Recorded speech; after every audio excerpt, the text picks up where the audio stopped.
Greg, Scotland have often had in recent seasons pretty good autumns and sometimes pretty tough championships. Can you put your finger on why that's happened and why you think this time around might be different? It's a difficult question. I think we've probably, looking back, we've never started the tournament well, and then probably put ourselves under pressure, and it's almost, it's always a difficult enough tournament as it is without starting well. So clearly, the start of the tournament is key, and you can't look past the first game. No team can. Nobody knows what the score's got to be. Nobody knows the result. So we need to prepare to the best of our ability, and just make sure we're ready to play and try and get off to a good start in the tournament. Greg, I know it's tough to single players out as a captain, but can you give us a one to watch the Six Nations? From a Scottish point of view. It is difficult. I think Johnny Gray is somebody that I'm a big fan of. He goes about his work pretty smartly for a big forward. He's comfortable on the ball, so I'm pretty sure Johnny will come at the party. On the England game, particular areas that you're focused on, and have you spotted any weaknesses in that team that you think you can exploit when they've got a few new boys in there? Yeah, clearly they've got a few changes coming up, so we probably specifically we've not targeted anything as such yet. We've still have over a week to go before the game, and again I think we just need to concentrate on ourselves and really just prepare our team and prepare ourselves as players and coaches to get the best out of that game. And nobody's got to give us a leg up in the competition. We've got to have to graft for everything we get and fight for everything we deserve. So we just need to concentrate on simple things done well and starting a tournament with a big performance. Does the fact that you've got England at Murrayfield, which is always a huge game for your fans, first up, I mean, you talked about the importance of getting a good start. I mean, that's a cracking fixture to have the new blokes, isn't it, first up? Oh, listen, the fixture's incredible. It's a great fixture to be involved in from a player's perspective and also for the supporters. But having said that, at the same time, as players, you need to remove some of that when you take the field. Otherwise, you're going in there with a clouded mind, and you need a clear mind to be able to go in and win these games. That's something we've worked as a group, and we will look to carry forward into the tournament. Given how well the Rugby Championship teams did in the World Cup being last fall, is this still rugby's greatest championship of Six Nations? I think it's the one that's right in front of us. So it's for us it's important, and we're looking to challenge ourselves against some key teams in world rugby.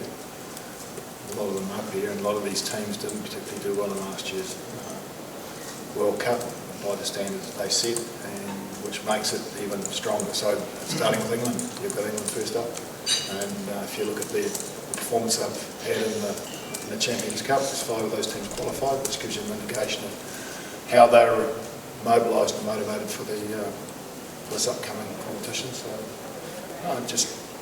this will be a tough Six Nations. Is it hard for England given they've got a new coach? Eddie prepared his Japanese team very well for the World Cup. It was clear for everyone to see. He'll be getting this team together. We know that they'll be going back to basics for them, which is big, hard, aggressive forward pack, dominating set piece. But like I say, I think a lot of energy is coming from the players. We've seen that in the Champions Cup, and here we're just channeling all that desire to do well and perform better than they did. Is there a characteristic of the teams that are coached by Eddie Jones in your experience? No, I think Eddie's record speaks for himself. He's done very well. He's a good coach. As much as it's they clearly go into this fixture as the preferred team. we just want to make Murrayfield not a particularly nice place for him, and we're doing our damn best to make sure that he has an uncomfortable day, and we're rolling our sleeves up and giving it our best shot. But injuries always play an important part in any tournament. Does Scotland have good strength in depth? Do Scotland have good strength indeed? No.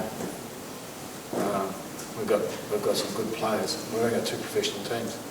And this is a tough competition. If you measure our character and I think we've got good character, and I think we've got some really good individuals. If we get banged up, we know what that means. But in saying that, it's really great to see someone like Xander Ferguson, who's only 20, just turned 20, join the group as a tight head prop. And that's exciting times for some of these players. So while there isn't depth, there's opportunity for people to come through it. We're really excited with that possibility and having given these guys an opportunity. Like I said, last year's Six Nations was frustrating. We managed to learn from that and shift into a World Cup. Now there'll be a few new players that gain experience, and we know how difficult it will be, but we intend to really give it our best shot.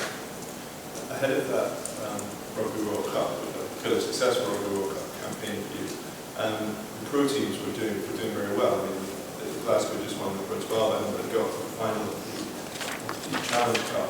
I mean, the fact that the pro teams, I mean, especially Glasgow, given that's where a lot of the players are pulled from, aren't performing as well this season, is that worrying for you in terms of the form of some of your key players coming into this tournament?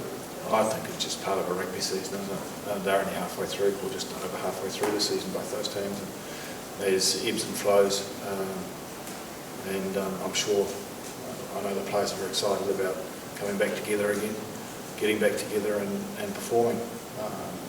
I'm sure that whether it's Glasgow, Edinburgh, there'll be some good times ahead. And to be perfectly honest, some of the tougher times help forge your players and develop your players, and find out a little bit more about yourself and what you're doing. So it's all experience, isn't it? So if it's easy all the time, hopefully it's not beneficial to you. Vern, Scotland have struggled to finish strongly against over the last year or two now, particularly in the final quarter, last 20 minutes. What are you doing differently this year to try to counteract that and finish games out? Yeah, we've mixed bag, wasn't it?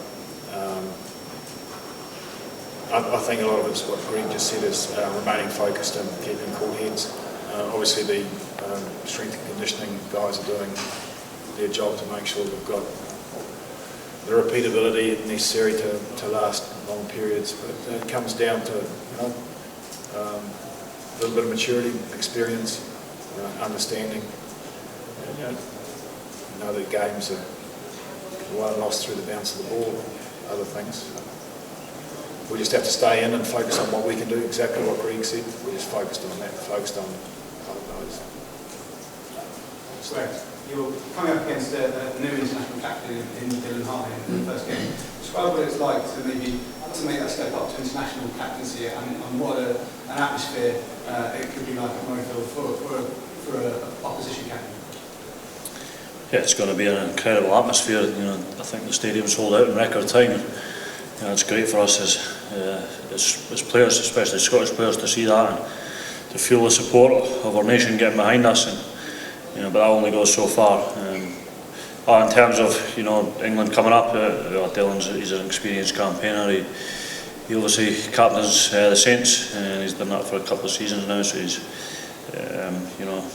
he's an experienced guy. I'm sure he'll be fine dealing with that. But it'll be a tough environment. But as Vern sort of alluded to earlier on, us as players, we want to make Murrayfield not a nice place for teams to come and play against us. So ultimately it'll be down to our performance.